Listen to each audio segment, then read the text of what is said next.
Hello students, I'm Shreya. I teach English at English Literature at Global Teachers Academy, and today I've compiled for you some very important questions that would be very fundamental for you to tackle the UGC NET exam, the upcoming UGC NET exam, which is about a month later, right? And these are the important questions that we've taken up from all important sections of the syllabus, including British literature, world literature, literary criticism and theory, English language teaching, as well as rhetorics, right? So let us begin by looking at the first question. The first question says, by the end of In Memoriam, the speaker A. re-embraces a Christian vision of afterlife, B. reasserts religious doubts and scientific skepticism, C. reiterates the Darwinian view of social life, D. reaffirms his faith in universal brotherhood. Right? A little bit about the poem. This poem is very important. It's written by Alfred Lord Tennyson. The poem was written in 1849 and is a very important poem in the poet's life because it was written after the sudden death of his very close Cambridge friend, whose name was Arthur Henry Hallam. Right? Now this question about his friend has featured in various NET exams, so it becomes a very important fact for you here. Now this poem, he's sort of mourning the loss of a dear friend, a friend that he's lost to a sudden death. And so if you just look at the options, and even if you're not aware about what the poem is, and if you've not read the poem, but you just keep the theme in mind, you can almost understand that the answer could be A. Why would the answer be A? The answer could be A because it's talking about a Christian vision of afterlife. Now this person, the poet, has suddenly lost his friend. He's writing a poem about this. He's mourning the loss. And where is the space for then the poet to come again in terms with the poet, in terms with his friend again, to come in terms with the friend again, to reach back to the friend, to have the relationship again, is through the Christian vision of afterlife. So after this life is perhaps the time in which so after this world, after this living world, is the time perhaps in which Lord Alfred Tennyson could get again with his friend Henry Hallam. Right?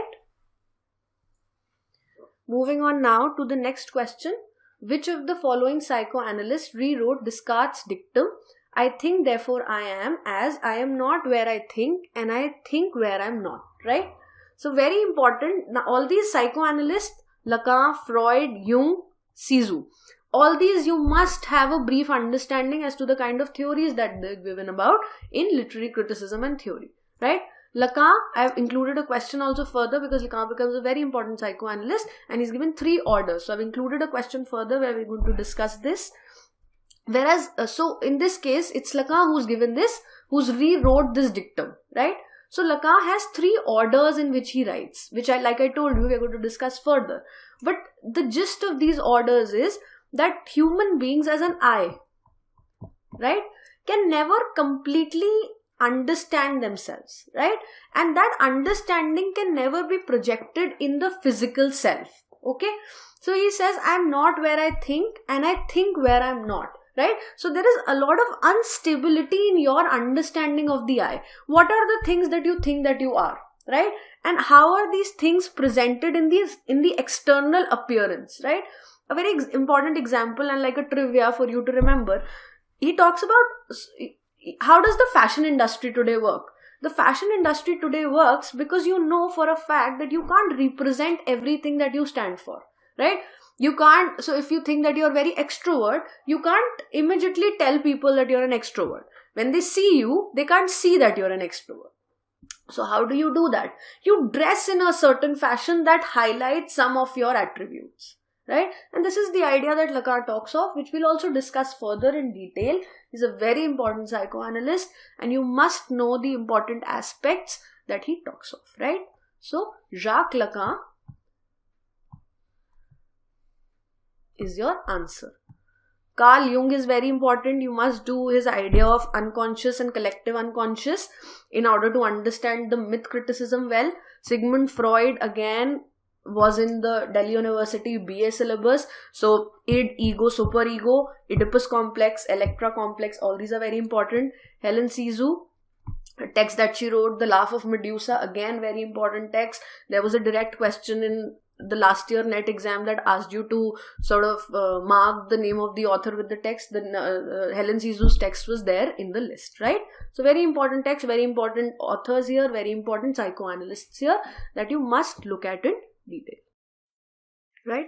Now the next question is, the third question, it starts with a quote. The quote says, I will put myself in poor and mean attire, and with a kind of umber smudge my face. And with a kind of umber smudge my face, right?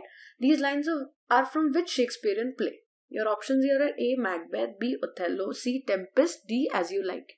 Now I know a lot of times it's very difficult for students to answer questions like these, because then it's a random quote that the NET exam picks up from somewhere, and then it gets a little difficult for you to understand where it is from, right? But now here, if you know, and you must know the summaries of basic Shakespearean plays, so you know the summary of Macbeth, right? You should know the summary of Othello and Tempest and As You Like It. All these are very important classic plays that Shakespeare has written. Most of us have already done these from our 12th standard to, say, masters, right? So most of us have an awareness about the summaries of these. Now for As You Like It, you know that there was a disguise, right? There was the two female characters, Rosalind and Celia. When they decide to flee to Forest of Arden, they decide to take up a disguise, right? And it is when Celia is scared of Celia is very apprehensive of their safety, because they are in a random forest and they've been grown up in a palace and they've been protected and well protected. So when they reach the forest, Celia is very apprehensive as to what is going to happen to their safety and security.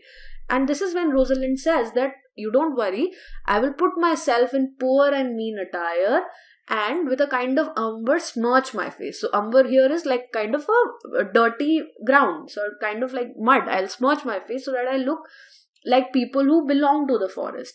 And then you along with me, both of us will be safe, right? So the answer here is As You Like It, right? Moving on. Fourth question. At the end of the portrait of a lady, Isabel Archer, A. goes back to the house from the garden, B. accepts the proposal of Caspar Goodwood, 3. straightaway refuses the offer of Goodwood, 4. probably goes back to Rome and Osmond. Which is the correct combinations according to the codes? So the codes here are A, 1 and 2 are correct. So goes from house of garden, accepts the proposal of Caspar. B, 3 and 4, refuses the offer of Goodwood and goes back to Rome and Osmond. C, 1 and 4, so goes back to the house and goes back to Rome and Osmond. D, 1 and 3, goes back to the house from garden and refuses the offer of Goodwood, right?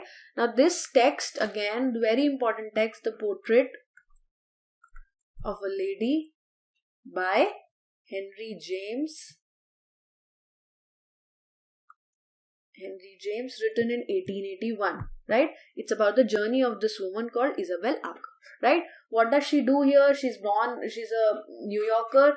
She's very independent because she was raised by her mother died very early, so she was raised by her father. She's very imaginative, wants to be very independent, and has a lot of suitors, right? The first one that we meet in the novel is Caspar Goodwood, and he's been trying to woo her from the beginning of the novel to the end that you will find, right? Then there is a trip that her aunt offers her, and the aunt offers her to take her to Europe, and she agrees, and she leaves Caspar hanging. She says, I'm going to tell you if I want to get married to you in a year, right? There, when she's in Europe, she also meets a certain individual called Warburton, and he's a very powerful individual, but his proposal also she rejects. When he proposes her to marry her, she rejects the proposal because she feels that her independence would be at stake if she marries somebody who's as powerful, right? Then she goes on to meet a certain individual while she's on some of her travels. She meets an individual called Gilbert Osmond, and she ends up marrying this individual. Now this individual does not have a social standing at all, but he's supposed to be the finest of all European men, and she falls for him and she marries him. But the marriage, she very soon realizes, is a loveless marriage. Okay, and in the end, eventually Caspar Goodwood comes back again. Caspar Goodwood proposes her again, but she's not able to completely divorce herself from the husband. Even though she knows that it's a loveless marriage, she can't completely leave Osmond, and so she probably A for sure goes back to Rome and Osmond and goes back to the house from the garden, right? So your options are 1 and 4, and again this text is important for you to know. That summary of the text is important, a detailed summary of the text is important, and so this question was included. Next question. High above the North Pole on the first day of 1969, two professors of English literature approached each other at a combined velocity of 1200 miles per hour. This is the opening line of David Lodge's A. Nice work, B. Changing places, C. Small world, D. The British Museum is falling down, right? Important author here, important author to look at, some of his important works to look at is David Lodge, right? Now David Lodge is attributed in sort of enhancing the use of what novels? Campus novels. Now what are these campus novels? Campus novels are kind of novels where the main area in where the action, the setting of the novels is the academic circuit, the academic area, the university, right? So campus novel is a novel where the context or where the setting, the place where the most action of the novel takes place is a university. So David Lodge is attributed in enhancing the kind of campus novels that came in, right? Now David Lodge has written a trilogy of campus novels. The first one of these is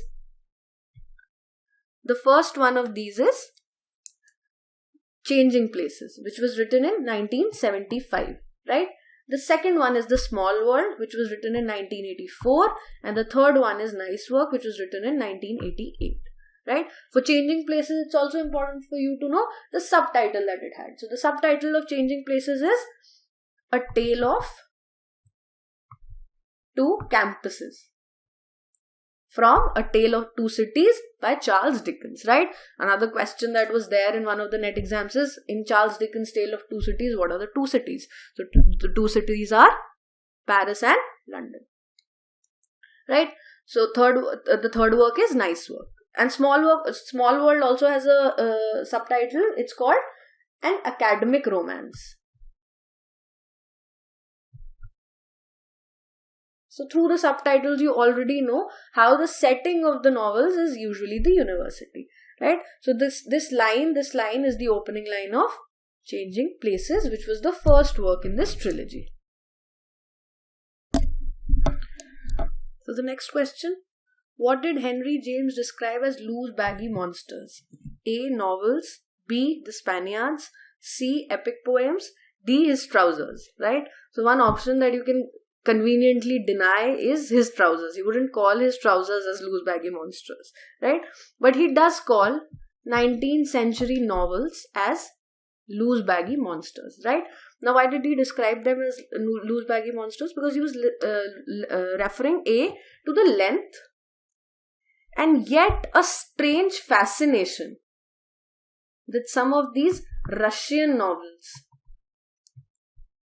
large Russian novels, like Dostoevsky's Crime and Punishment, like Leo Tolstoy's Anna Karenina, right? All these novels that were very lengthy, a large amount of descriptions, the plots were various, and yet they had a fascinating factor, right? And there was so much to analyze in them, and in reference to those, he calls them as loose baggy.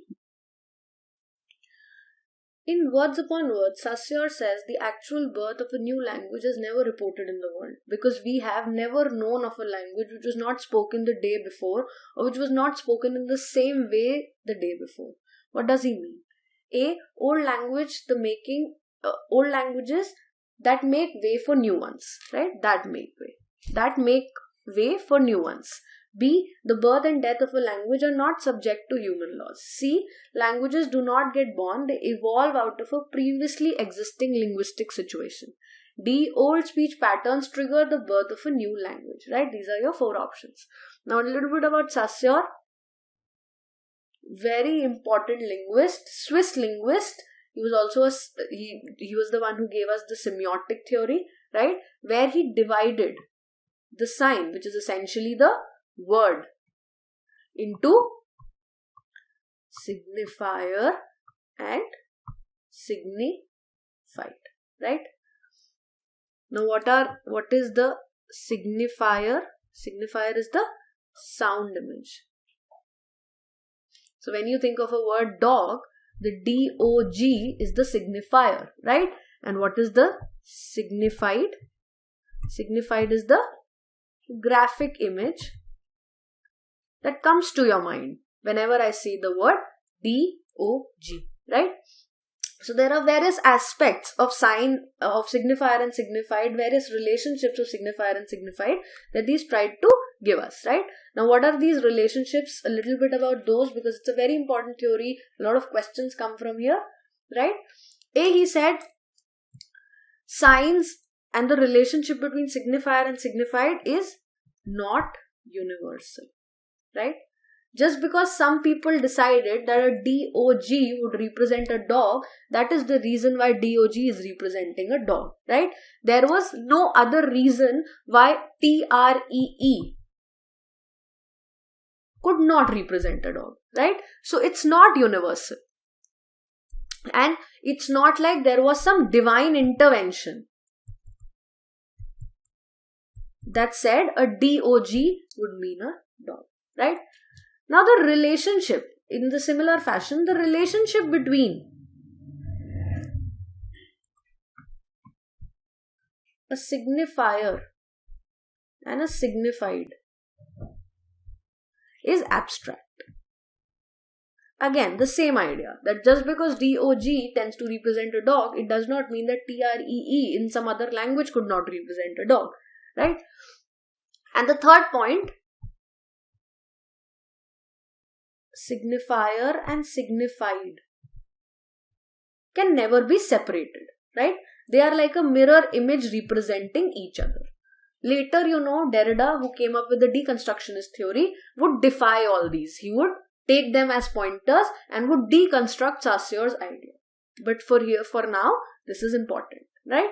So now the question says that what does he mean when he says the actual birth of a new language has never been reported, right? Because there can never be a language that is introduced in a day, right? Language takes time to develop, and that's what he's talking about. So there can never be a time when this language was never spoken, and then the next day suddenly there emerges a language and people start speaking it, right? So even if you don't know words upon words, that is a important text that Saussure has written, you would still, even through the statement, understand that language do not get born, they evolve out of previously existing linguistic situations, right? So this question here is important, but more important are the things that I told you here about Saussure, about his theory of signs, about his theory of signifier, signified, and what is the relationship between the signifier and signified that he discusses. Next question now. The modern Prometheus is an alternative title of A. Dracula, B. Frankenstein, C. Caleb Williams, D. The Italian, right? All important texts, almost very important for you to remember in terms of their summaries also, right? The modern Prometheus. Now, who is this Prometheus? Prometheus is a myth figure who stole fire from God to give it to humanity, right? So, a very important role that this individual plays while this individual is standing against the status quo, right? You understand how this individual is standing against the status quo? Because this individual is stealing fire from God, right? So it stands against the order of power, but for humanity. So again, the kind of sacrifices that Renaissance men did, where they stood against the status quo for the larger good of humanity, right? Now this is a myth figure, and the question says, which of these the modern Prometheus is the alternate title for, right? So your answer here is Frankenstein. Frankenstein, written by Mary Shelley in 1818, right? Mary Shelley married to P.B. Shelley, daughter of William Godwin and Mary Wollstonecraft. Again, important here, William Godwin's text, Caleb Williams, right? Caleb Williams has a subtitle, which is Things as They Are. Again, net question. Okay. Dracula, text by Bram Stoker. The first time the figure of the Dracula, as you now understand it, was introduced. Frankenstein, again, a text by Mary Shelley. The preface was also, there was a preface that was first written by P.B. Shelley. Then there is the Caleb Williams subtitle, Things as They Are. Father of Mary Shelley, William Godwin, written by father of Mary Shelley, William Godwin. The mother, his wife, was Mary Wollstonecraft. Mary Wollstonecraft, very important text of vindication for the rights of women. Right? The Italian is again a Gothic novel by Anne Radcliffe. So Anne Radcliffe was also writing a lot of Gothic novels. This is also Gothic. This is also Gothic. Frankenstein is in a space of sublime. So it's also romantic as well as Gothic. Right? So your answer here, the alternate title of Frankenstein was Modern Prometheus. Next question here. The Divine Comedy is divided into 3 canticas. Each consisting of A. 30 cantos, B. 33 cantos, C. 24 cantos, D. 28 cantos. Net question again, right? So Divine Comedy, one of the greatest works of world literature written by Dante in Italian, right? Now this text is divided into 3 parts. The 3 parts are Inferno, which is hell, Purgatorio, which is purgatory, and the last one is Paradiso, which is paradise. And each of these parts has 33 cantos each, right? It's believed to be composed, it's a large text, it's believed to be composed of 14,233 lines, right? So your answer here becomes B, which is 33. Moving on from here, your 10th question, halfway through. In relation to Spenser's Fairy Queen, which of the following character virtue link is rightly matched? Important question again. A lot of times this question is featured in the exam. Who is the Spenser? It's Edmund Spenser's Fairy Queen, right? Important text again. When was this written? It was published in around 1590, right? And it's a long text. It was believed, it stopped after 6 books, but it was believed to be a larger, greater text, right? Now in this text, one book represents one virtue, and this virtue in the text is represented through one character, right? Now this question asks you about 3. Right, but we are going to obviously discuss all 5. So your book 1 is the first book where the character, the virtue is holiness, right? And it's represented through a character called Red Cross, right? In the same book, there is also a character that represents religion, which is Lady Una.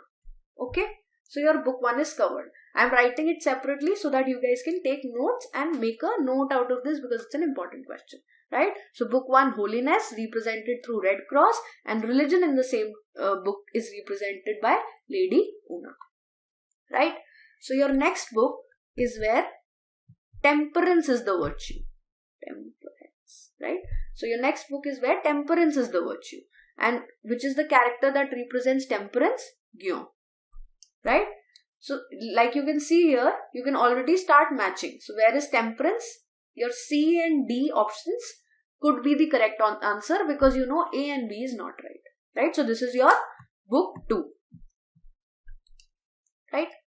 Now moving on to book 3.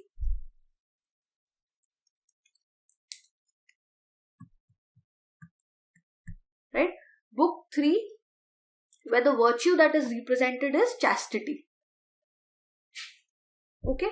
And the character that represents it is Britomart. Okay? So book 3, the characteristic, the virtue that is represented is chastity, and the character that represents it is Britomart. Moving on. There is book 4 that represents the virtue of friendship. And so obviously there are going to be 2 characters that represent friendship. There is Campbell and there is Triamond. Okay, so the combination of these two characteristics represent the combination of these two characters, their friendship together represents the virtue of friendship. So anytime there are two characters, you can easily understand that the virtue would be friendship. So now these things can come as anything. Which virtue is represented in which book? Which book represents which virtue? What are the characters that represent friendship? Friendship is represented through which set of characters, right? So be prepared for all possible questions from this part. Then there is book 5. The virtue is justice and it's represented through 𝐼𝐤𝐴, right? Here again, your option says 𝐼𝐤𝐴, right? You see this here? Your C option where justice is represented through 𝐼𝐤𝐴, right? Now your last book, the 6th book, where the virtue is courtesy and the character that represents courtesy is Calidore, right? So you got all 6 books, all 6 virtues and all 6 characters that represent each. So your correct answer here, it's a learning thing. So once you learn it, it's very easy for you to understand. And the correct answer here is C. Moving on to the next question. The following writers are involved in social activism in addition to their practice of creative writing. The first code is Mahashweta Devi, B. Shashi Deshpande, C. Arundhati Roy, 4. Shobha De.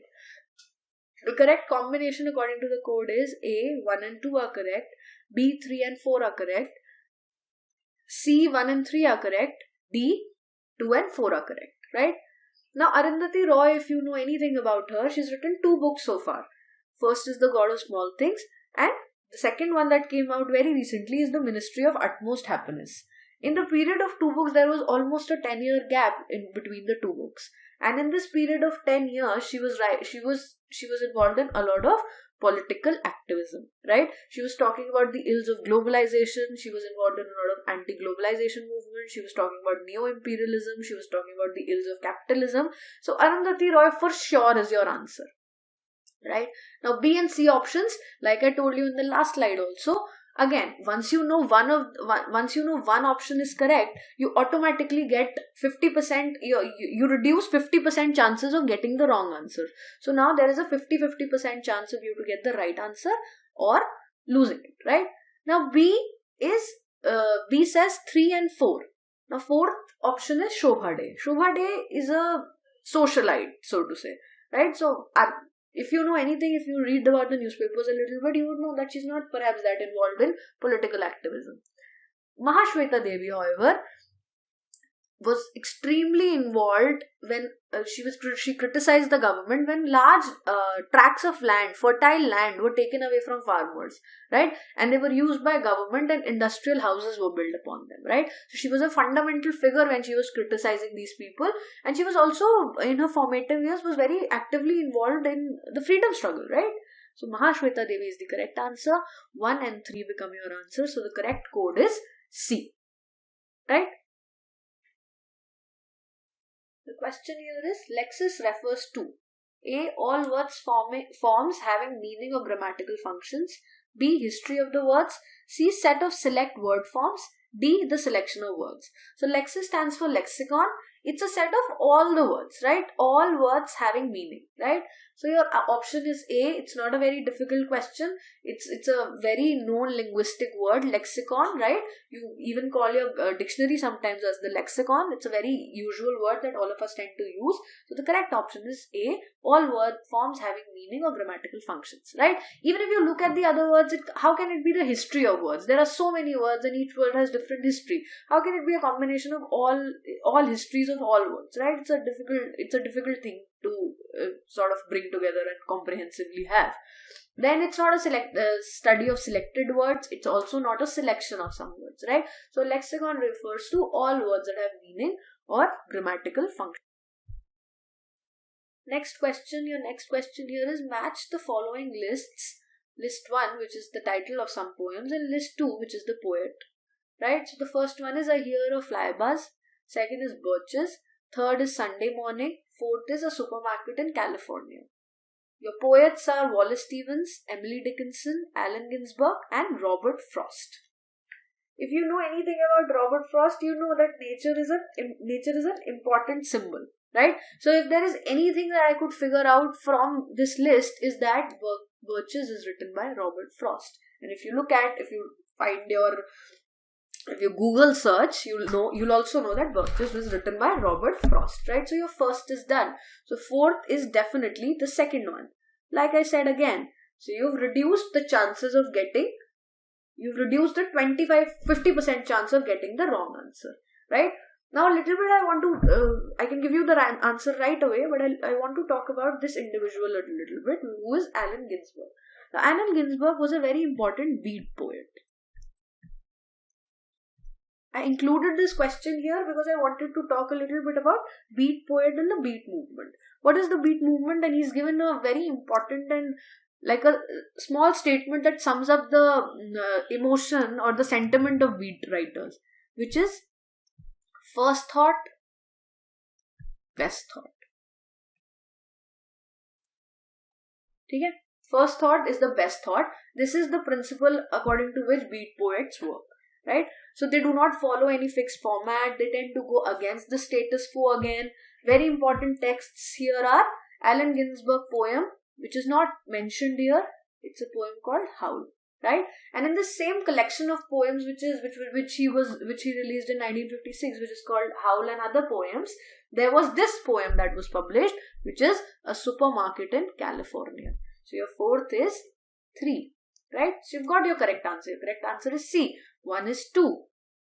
Emily Dickinson has written I Hear a Fly Buzz, and Wallace Stevens has written Sunday Morning, right? So you get your answer here. Little bit more about the beat generation.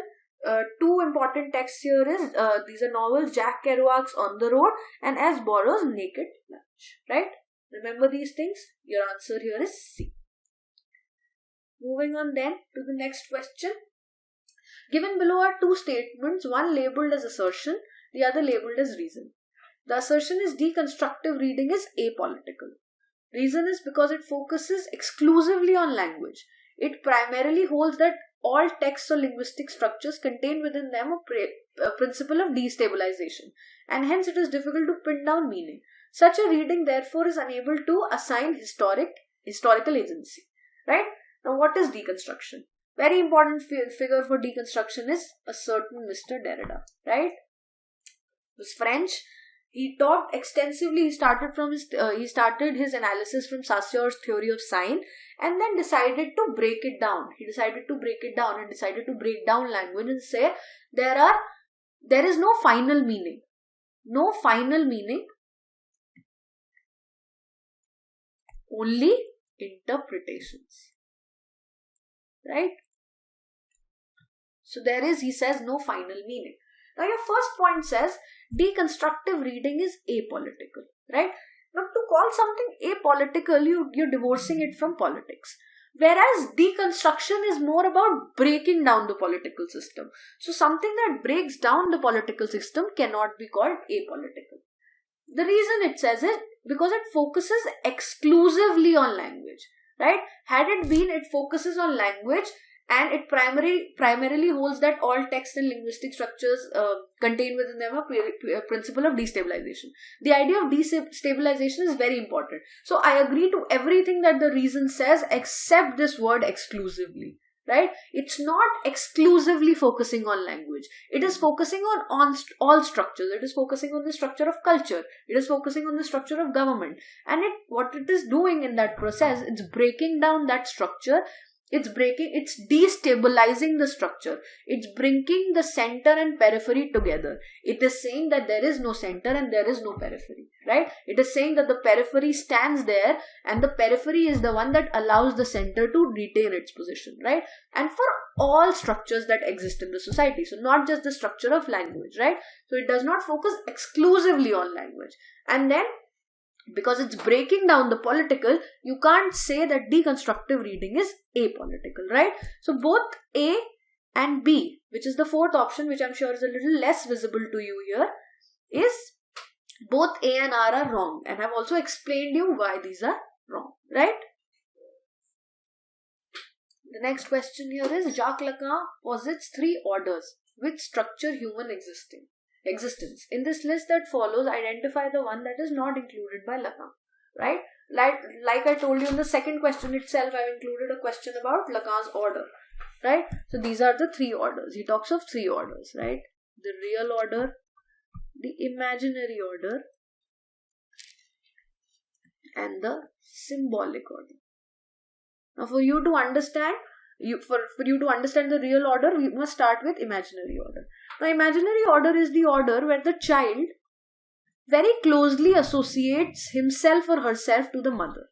There is no awareness in the child that the child is separate from the mother, right? There is no awareness of child's separation from the mother, and the child feels that the child is with the mother, right? This imaginary stage ends at a certain time, which is called the mirror stage, right? Now the child, I'm sure you know through your experience, if you see a child, the child for the longest time looks at the mirror and doesn't realize that the individual at the mirror is himself or herself. But it is one point in child's psyche that the child tends to understand that the thing in the mirror is himself or herself. And this is called the mirror stage.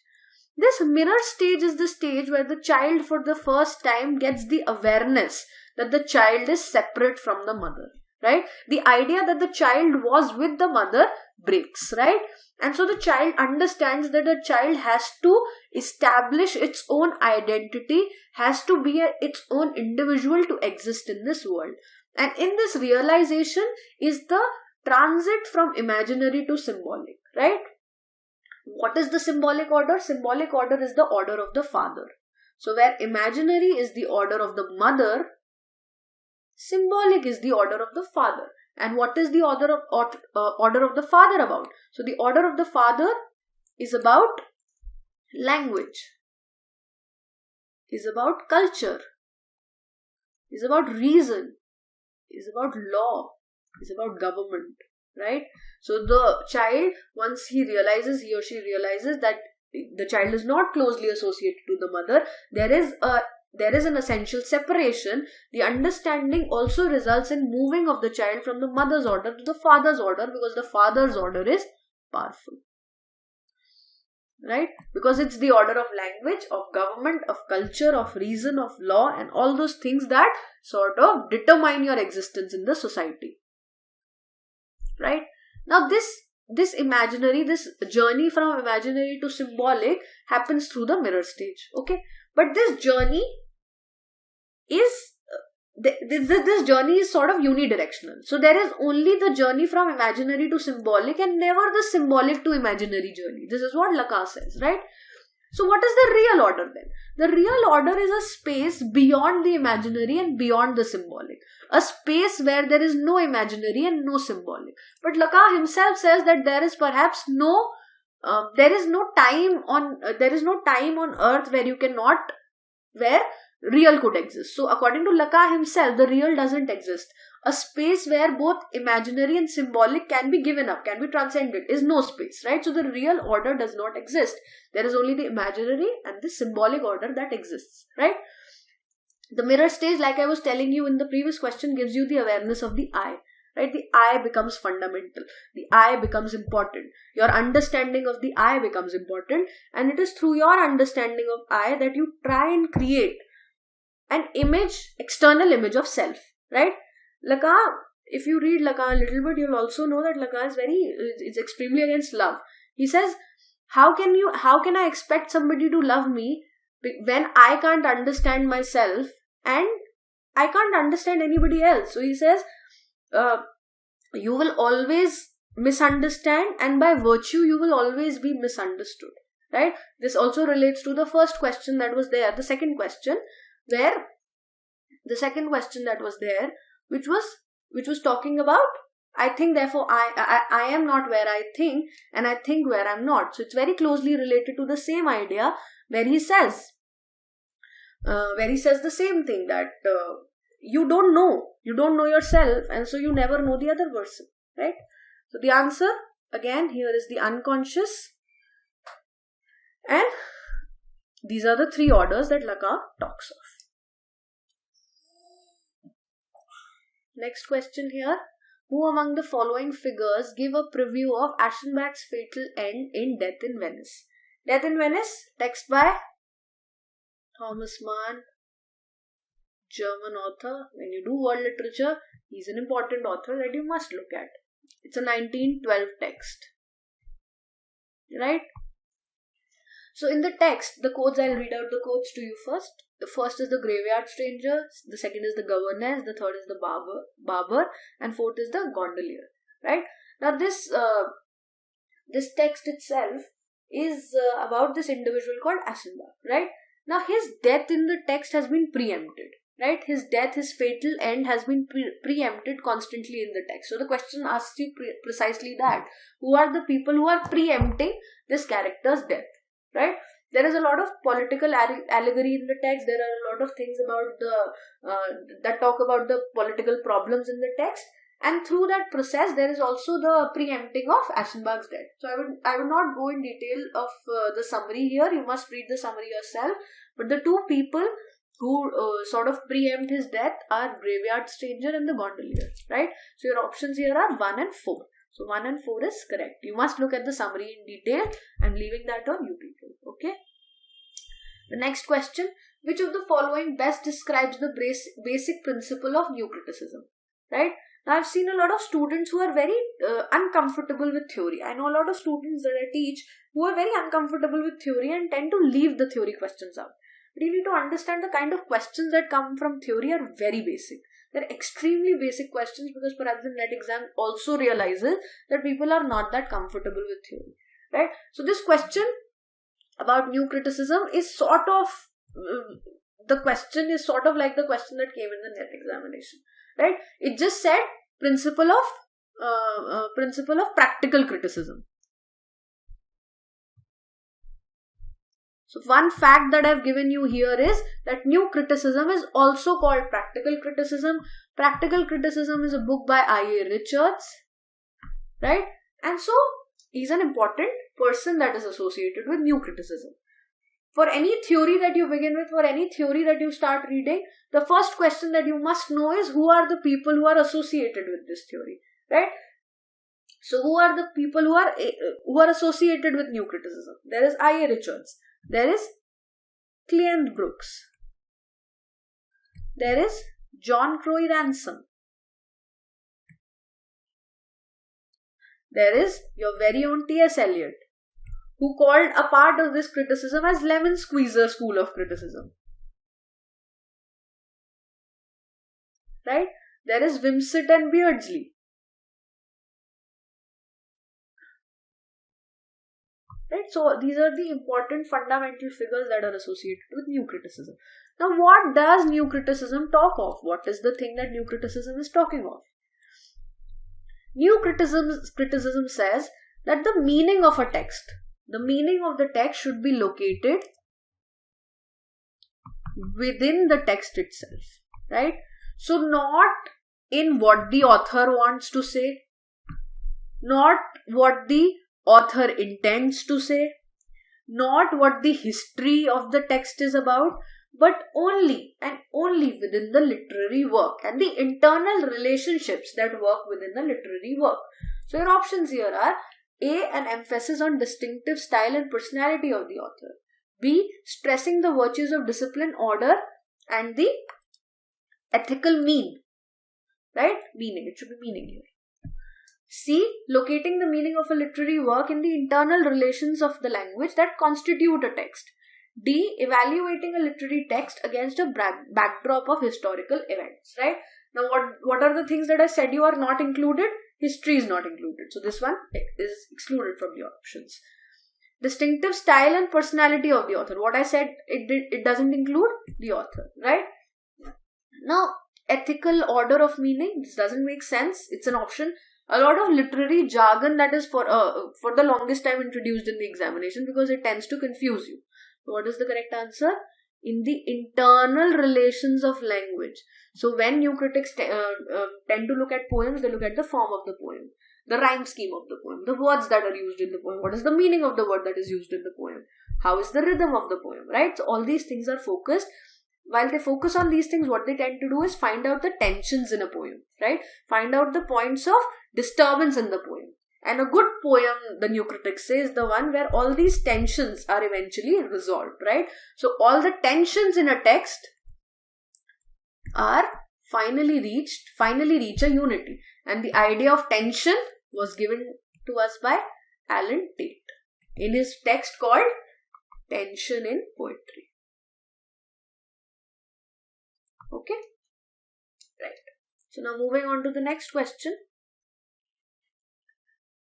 In Paradise Lost, Milton evokes his heavenly muse Urania at the beginning of the codes are book 1, book 4, book 9, book 7, right?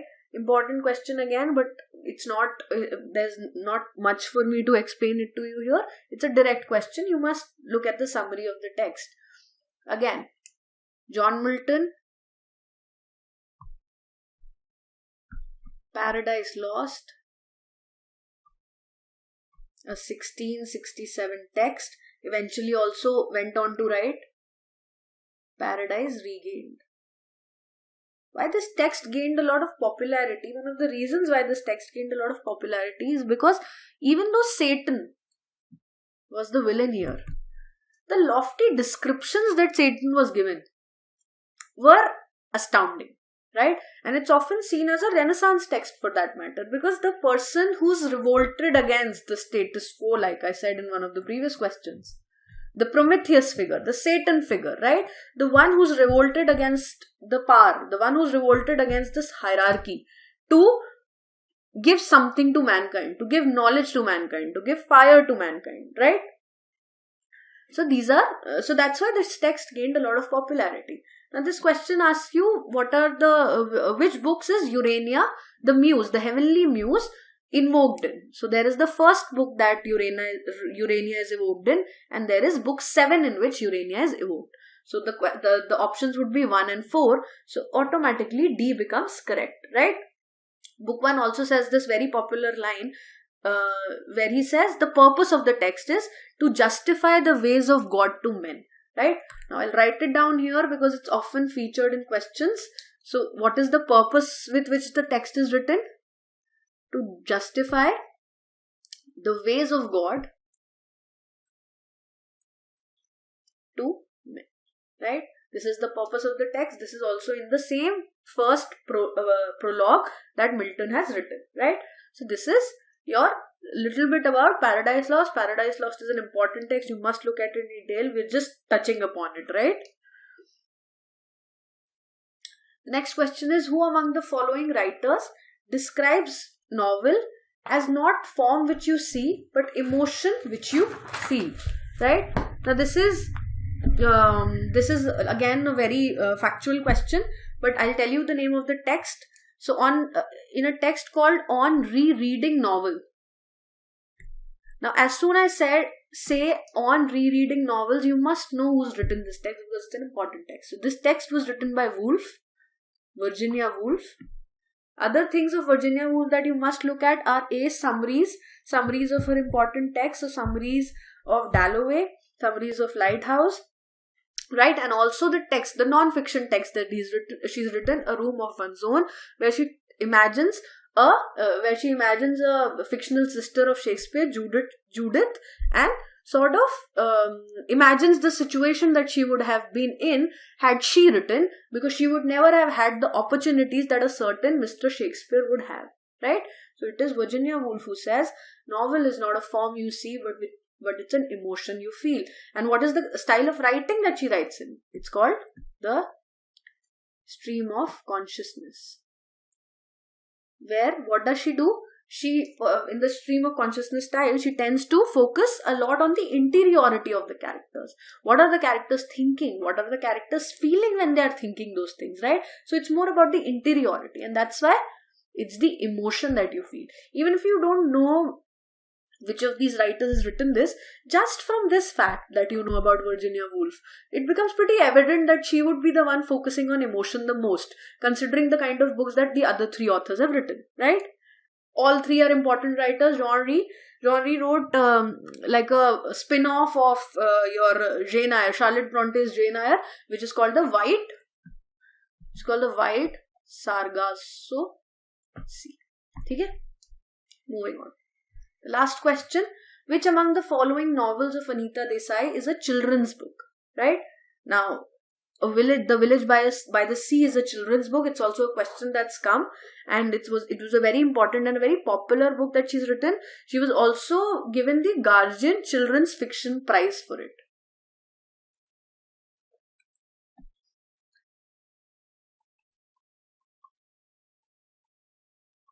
Right? It's a 1982 text written by Anita Desai. Why I included this question? Because this question won a prize. So for all books, all Nobel Prize winners are important. All books that win prizes are important. So Booker Prize, all wins that win Pulitzer Prize, all books, all these texts, all these authors become important, and all these authors are authors that you must look at them.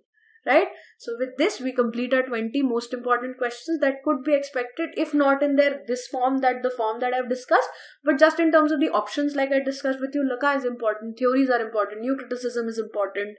New criticism has been a question for the last 3 nets, right? So all these theories, all these questions, all these points, all these authors that we've discussed are very important. I would wish you that you have a very good day, and I hope that you clear the exam with flying colors. Thank you.